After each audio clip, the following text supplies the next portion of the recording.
Onyonyo ndị Igbo dị n'ala Amerịka na-agbasa mmemme nke ndị Igbo n'ụwa niile na-anaghị ego ọbụla iji mee ka asụsụ Igbo bụrụ ala anyị ghara ịnwụ anwụ. Ya bụ, ị nwere amama ọkwa ma ọ bụ ịgbasa ozi maka mmemme dịka ọgbakọ ukwu ma ọ bụ convention, iri ji nke omenala Igbo, ịlụ nwaanyị ma ọ bụ ịgba nkwụ, ncheta ndụ ọma ma ọ bụ ọnwụ mmadụ, Igbo Network ga-enyere gị aka ime ka ọha na eze mara. Ọ ga-emekwa ka ozi ziri anwụrụ ọkụ ruo igwe ntị, maka ihi na anaghị atụkwu nwa nchịkọ na nzuzo. Nke a bụ akara ị ga-esi zitere Igbo Network ozi gị: event@igbonetwork.com. Ọzọkwa, event@igbonetwork.com. Marakwa na afọ onye bụ afọ ukwu ya, mee ka asụsụ na omenala Igbo bụrụ akwa akụrụ, maka ihi na ugoriri awọ mma ya arụọla.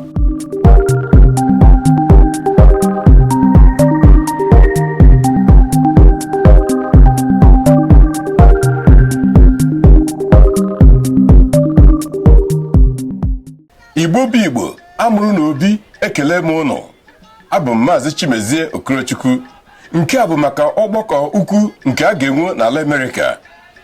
Ọgbakọ ukwu nke ụmụ Mbaise bi n'ala Amerịka ga-amalite ma kpụrụkwa ọkụ n'ọnụ n'ọchịchị obodo Boston nke Massachusetts echi na-abịa abịa, mgbe ọnwa asaa nke afọ anyị nọ n'ime ya bụ Julaị ga-agba mkpụrụ ụbọchị 6 wee ruo mkpụrụ ụbọchị 9.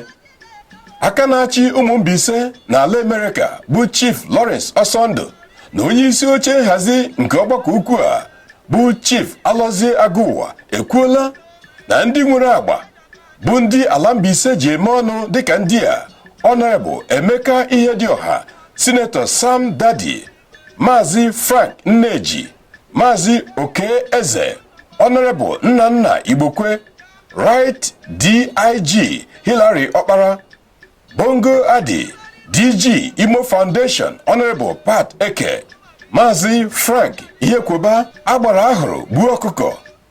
Ọnụ na-ekwuru ọha na eze Maazị Joe Ehioma, Akarakpa, Chidi Mmadụ na ọtụtụ ndị ọzọ aha ha na-akụ ekwe n'ịgba n'ụzọ mara mma ga-awụcha maka ọdịmma nke ala Mbaise. Mba ụwa dị iche iche n'ala Amerịka bụ ndị na-agọrọ ụmụ Mbaise ọfọ ogologo ndụ ga-awụchakwa ma kwadokwa ụmụ Mbaise ka atụmatụ ha inyere ụmụ ogbenye aka na mmepe obodo bụrụ akwa akụrụ.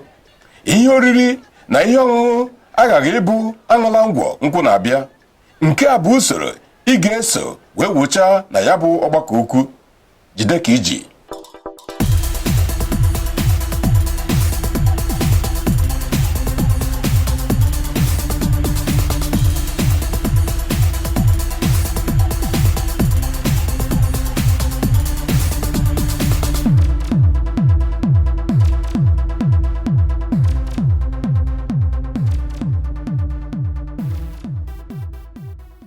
Onyonyo ndị Igbo dị n'ala Amerịka na-agbasa mmemme nke ndị Igbo n'ụwa niile na-anaghị ego ọbụla iji mee ka asụsụ Igbo bụrụ ala anyị ghara ịnwụ anwụ. Ya bụ, ị nwere amama ọkwa ma ọ bụ ịgbasa ozi maka mmemme dịka ọgbakọ ukwu ma ọ bụ convention, iri ji nke omenala Igbo, ịlụ nwaanyị ma ọ bụ ịgba nkwụ, ncheta ndụ ọma ma ọ bụ ọnwụ mmadụ, Igbo Network ga-enyere gị aka ime ka ọha na eze mara. Ọ ga-emekwa ka ozi ziri anwụrụ ọkụ ruo igwe ntị, maka ihi na anaghị atụkwu nwa nchịkọ na nzuzo. Nke a bụ akara ị ga-esi zitere Igbo Network ozi gị: event@igbonetwork.com. Ọzọkwa, event@igbonetwork.com. Marakwa na afọ onye bụ afọ ukwu ya, mee ka asụsụ na omenala Igbo bụrụ akwa akụrụ, maka ihi na ugoriri awọ mma ya arụọla.